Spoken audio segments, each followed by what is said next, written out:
ହେଇ ତ ଭାଇ ଆଇଲେ ଭାଇ ଭାଇ ଆସ ଆସ ଆମେ ତ ତମକୁ ଖୋଜୁଥିଲୁ ଆଉ କଣ ଲାଗିବି ମନରେ ଗୋଟେ ପ୍ରଶ୍ନ ଥିଲା ପଚାରିବା ପାଇଁ କଣ ରେ ଆଚ୍ଛା ଭାଇ ଜାଣିଛ କି ନାଇଁ କୋଉଟା ସୂର୍ଯ୍ୟାସ୍ତ ପରେ ସ୍ତ୍ରୀ ସହିତ ଝଗଡା କରିବା କଥା ନୁହେଁ। ଏଟା ଶାସ୍ତ୍ରରେ ବି ଲେଖା ହେଇଛି କାରଣ ସୂର୍ଯ୍ୟାସ୍ତ ପରେ ରାକ୍ଷସ ରାକ୍ଷାସୁଣୀ ଭୂତ ପେତିନୀ ଚିରୁଗୁଣି ଗୁଡାଙ୍କର ପାୱାର ଡବଲ ହେଇଯାଏ।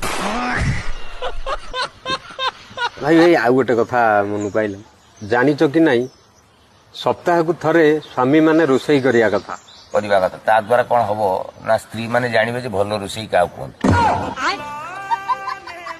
ଆଚ୍ଛା ଆଉ ଗୋଟେ କଥା କହିଲ କଣ ଏଇ ଯୋଉ ପୁରୁଷ ଲୋକ ବାହା ହବା କଥା ନା ନୁହେଁ? ହବା କଥା ନା ସବୁବେଳେ କଣ ସୁଖ ଖୋଜିଲେ ହବ। ଆଉ ଗୋଟେ କଥା ମନକୁ ଆଇଲା ବାହାଘର ବେଳେ ପୁଅ ଘର ଲୋକ ଯାଆନ୍ତି ଝିଅ ଘରକୁ ଦେଖିବା ପାଇଁ କିନ୍ତୁ ଝିଅ ଆସେନି ପୁଅ ଘରକୁ ଦେଖିବାକୁ କାହିଁକି କାହିଁକି ଝିଅ ଗଲା ମାନେ ପଚାରିବ ଆଉ ଅଲଗା ଡିଜାଇନ କଣ ଅଛି ଦେଖାଅ।